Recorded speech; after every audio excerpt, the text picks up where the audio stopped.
Kiai Hasyim Asy'ari yang akrab disapa dengan gelar Hadratus Syekh merupakan salah satu tokoh berpengaruh dalam perjuangan kemerdekaan bangsa Indonesia.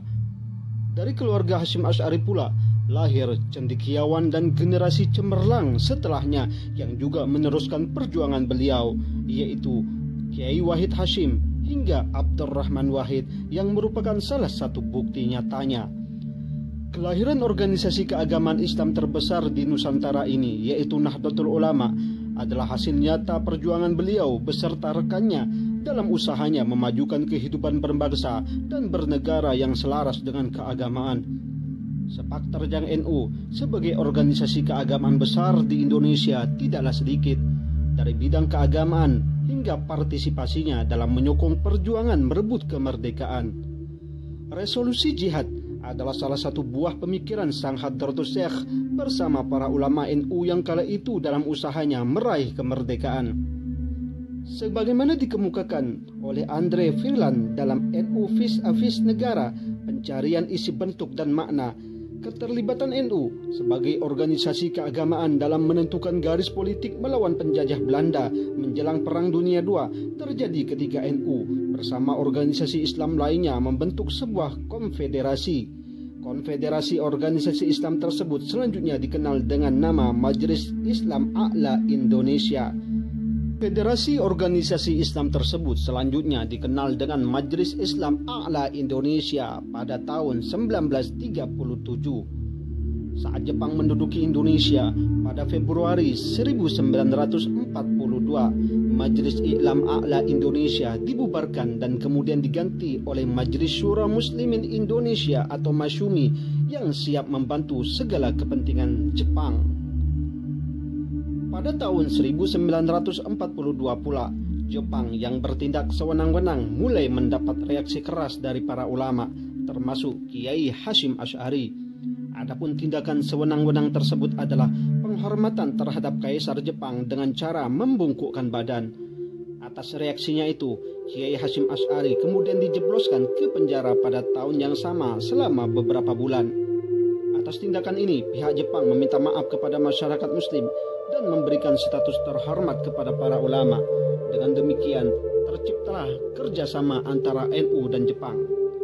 Baru pada tahun 1944, Kiai Hasyim Asy'ari diangkat menjadi Ketua Sumuba atau Kantor Urusan Agama bentukan Jepang. Hal ini membuat NU mulai masuk dalam urusan pemerintahan untuk pertama kalinya. Kesempatan ini tidak disia-siakan oleh NU dalam upayanya ikut berpartisipasi mencapai kemerdekaan Indonesia. Di tahun ini pula, putra Kiai Hasyim Asy'ari yang bernama Kiai Wahid Hasyim berhasil membujuk Jepang untuk memberikan latihan militer bagi para santri dan membentuk barisan pertahanan. Barisan pertahanan tersebut kemudian dikenal dengan Hizbullah dan Sabilillah. Sementara kalangan yang netral agama yang membentuk barisan pertahanan tergabung dalam peta yang telah terbentuk tahun sebelumnya.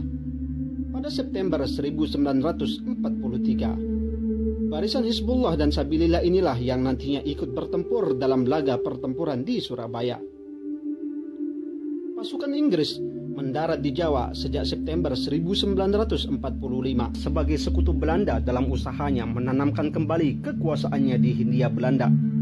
Sebagian kota besar telah jatuh ke tangan mereka seperti Jakarta, Bandung, dan Semarang. Sasaran selanjutnya adalah kota Surabaya. Mendengar kabar tak enak hati, para ulama NU berkumpul pada tanggal 22 Oktober 1945 dan menyatakan jihadnya melawan koalisi Inggris Belanda. Para ulama tersebut berkumpul di Jalan Bubutan 6 nomor 2 Surabaya. Sebelumnya pada tanggal 17 September 1945, Kiai Hasyim Asy'ari mengeluarkan fatwa jihad yang isinya hampir sama dengan resolusi jihad. Adapun isinya adalah mempertahankan proklamasi 17 Agustus 1945 dan Indonesia sebagai pemerintah yang sah harus dibela dan jihad melawan Belanda merupakan kewajiban bagi umat Islam. Naskah lengkap resolusi jihad tersebut dimuat dalam majalah Aula nomor 7 tahun 2. Setelah memanggil para ulama se-Jawa dan Madura di Surabaya tersebut, teks resolusi jihad dikirim kepada Presiden Soekarno dan Panglima Tentara Keamanan Rakyat Jenderal Sudirman. Sementara di Surabaya, Kiai Hasyim Asy'ari mempercayakan pelaksanaan resolusi jihad kepada Bung Tomo. Hal ini dikarenakan Bung Tomo memiliki kedekatan dan hubungan khusus dengan kelompok Islam. Kedekatan inilah yang membawanya dekat pula dengan Kiai Hasyim Asy'ari. Sejak Jepang menduduki Indonesia, Bung Tomo sering sowan ke Kiai Hasyim Asy'ari guna mendapatkan kekuatan hati dan keteguhan spiritual dalam masa perang.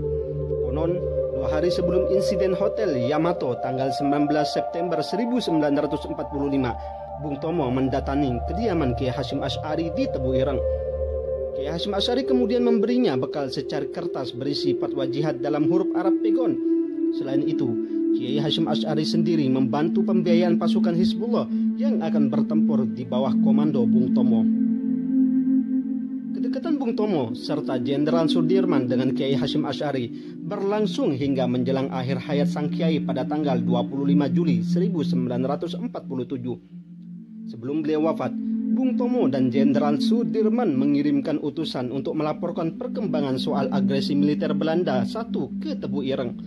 Utusan tersebut memberi laporan bertepatan dengan hari ke-7 Ramadan seusai tarawih. Selepas tarawih, biasanya Kiai Hasyim Asy'ari memberikan ceramah di masjid. Ketika utusan tersebut tiba, beliau menghentikan ceramahnya dan meninggalkan masjid ke rumahnya. Letak rumah beliau bersebelahan dengan masjid tersebut. Sesampainya di rumah, sang Kiai ambruk dalam kondisi lunglai. Dalam kondisi demikian tak hentinya, Hadratus Syekh berseru, "Masya Allah." Tak lama setelah itu beliau menghembuskan nafas terakhirnya. Sang Kiai telah menghadap Ilahi, namun api semangat perjuangan bersama para santri dalam menjalankan kehidupan berbangsa dan bernegara dan selaras dengan kehidupan agama yang ia anjurkan senantiasa hidup dalam sanubari bangsa ini. Guna menghormati jasa Kiai Hasyim Asy'ari beserta para santri yang gugur di medan perang, maka ditetapkanlah tanggal 22 Oktober sebagai Hari Santri Nasional. Penetapan tersebut tertuang dalam keputusan Presiden nomor 22 tahun 2015 yang ditandatangani oleh Presiden Joko Widodo pada 15 Oktober 2015.